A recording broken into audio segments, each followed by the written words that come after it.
On today's episode of Watch JR Go, we figure out what's wrong with my 1998 Suzuki Sidekick Sport JLX. Let's go.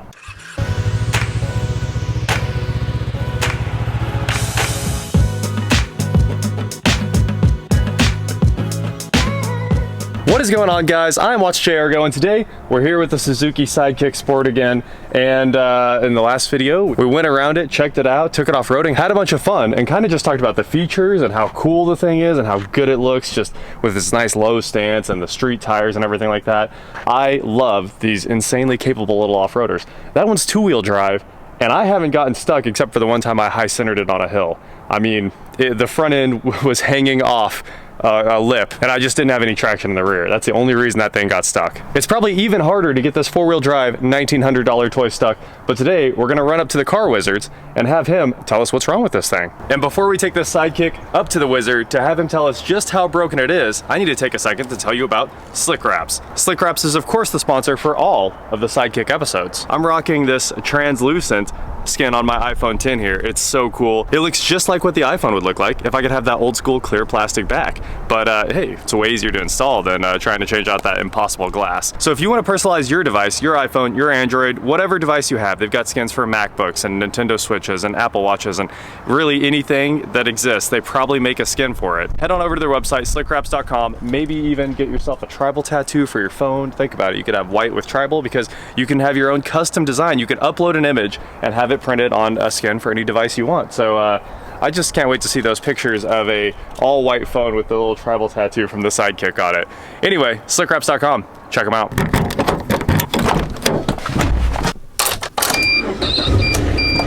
So now that we're on the road to go see the wizard, I figured I'd take a couple educated guesses on what I think the issues are with this thing. We've got a check engine light, and the gas mileage is pretty pitiful. I've driven it quite a bit, and I have a feeling O2 sensor, something along those lines, is messed up, so it probably needs an O2. And also, the wheel is like a little slow when you're steering. It feels like the alignment's great, but I bet there's a tie rod in that's going or something like that. While Josh was behind me in his Trailblazer, he said the exhaust was swinging on the back. So I do think the exhaust canister, like the muffler itself, is definitely broken off the pipe. The wizard has knocked tons of exhaust out for me though, and I think it should be no problem to throw a couple tacks on here and put a quick beater on that thing. Hopefully those three little issues and that back door latch are the only things that are wrong. If that's true, I won't be in this thing too much money, and I will have one heck of a little off-roader. Then we got to take this thing off-roading. A few people mentioned tinting this in the comments in the other video. I love the insane visibility and the fishbowl look inside this car, but my face is burning right now. Even with like the sun visor here, it's hot, so maybe you're right.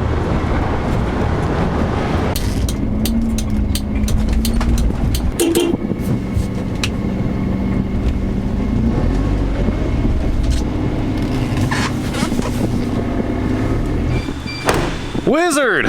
Suzuki! I need you to put on your hat. My wizard hat? Yeah.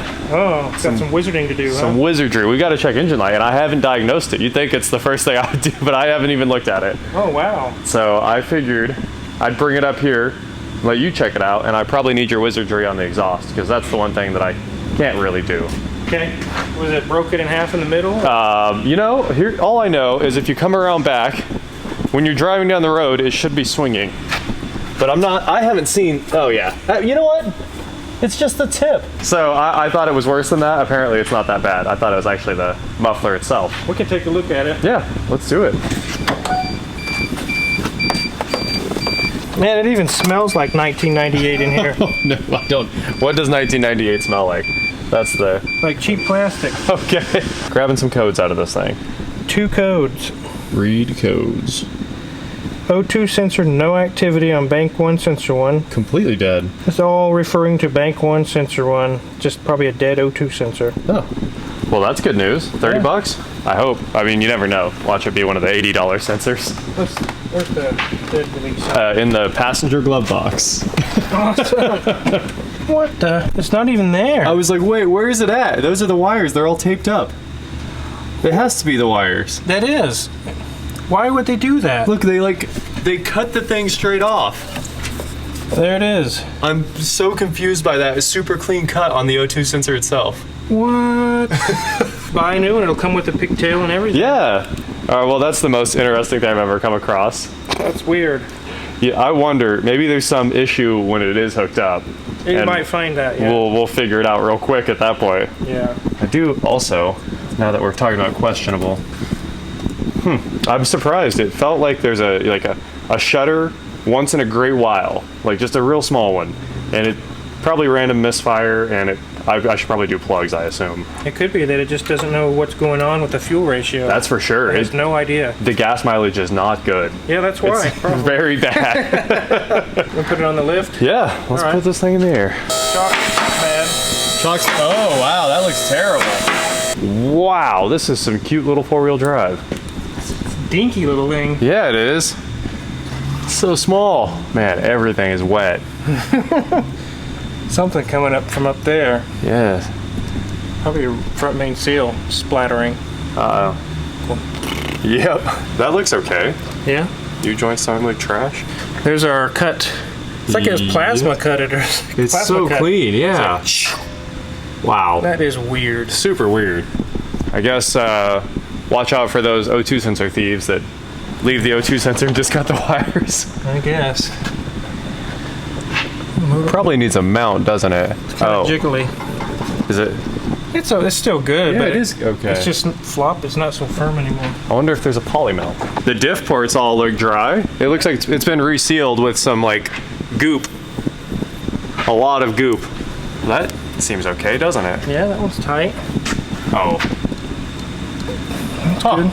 No, that shock has dumped fluid everywhere, all over that hub assembly. Yeah. Well, the diagnosis is so far much better than I thought, actually. Yeah. It's just go buy an O2 sensor. Really all it needs. Looks pretty rotten back there, huh? Yeah, it needs a whole muffler piece. It sure does. I don't know if I can weld that back together. There's no could do metal that. to purchase on it. Yeah. I could just go right there. Let's do it. It'll look complete. We can probably even put some vice grips and like put it right where it belongs. It's gonna keep hitting though. Yeah. Every time you hit a bump, it's gonna go. I'll have to find a new one. It looks like it clamps right behind the muffler though, so that's not terrible. Yeah. Did the car get shorter or did you guys get taller?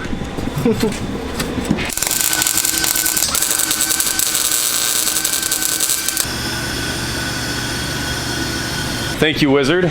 You've used your staff and healed this car. Yep. So it seems good to go. I just need to go get an O2 sensor. I'll knock that out because who knows how long it'll take to get parts and all that fun stuff. So. Yeah, and you're probably, who knows why it was cut. That's just really odd to me. I'm waiting till I plug it in and it immediately blows a fuse, like an ECU fuse or something. Who knows, yeah. Dead short. We'll see. Yep. There's probably a reason it was all taped up. Or it could have been damaged off-roading, who knows. It could have been. Well, speaking of off-roading, I'm going to take this outside. We're going to test the four-wheel drive again, and I'm going to walk through the whole procedure. I'll show you guys locking the hubs, put it in four-wheel drive, and we'll see if the front wheels spin. So, thanks, right. Wizard. No problem. Have a good one. Yep, you too. We'll start our four-wheel drive test by answering the question no one has ever asked about a Suzuki Sidekick. Will it do a burnout in two-wheel drive? Probably. Locking the hubs. Last time everybody said they didn't see me do it, so I figured, here you go. You got to see me do it. Here's something interesting. This time this hub was kind of seized up on me, so I grabbed some channel locks and it freed up, but a little harder to turn than the driver's side. Again, we're in neutral, four-wheel drive. There's our 4-high.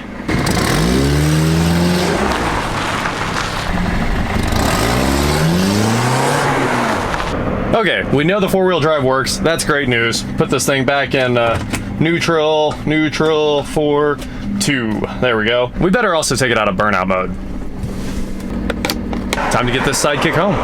And we are back home with the Sidekick. Huge shout out to the car wizard up at Omega Auto Clinic. He went through this with me, and now we have a big to-do list. I've got new front struts on the way. We've got a new PCV valve. We've got a full set of new spark plugs, front and rear O2 sensors. We're gonna get everything knocked out on this 1998 Suzuki Sidekick Sport JLX. So, that is it for today, guys. Thank you so much for watching. And please, like, share, subscribe. Do whatever you want to do, and I will talk to you next time. I was in the house, totally busy, and Josh called a second ago and said, you got to get down the street. There's like 7 or 8 cop cars barricading a car in and the whole road's blocked off. Let's go. Well, he said it's right here, but I don't see anything. Where's this insanity at?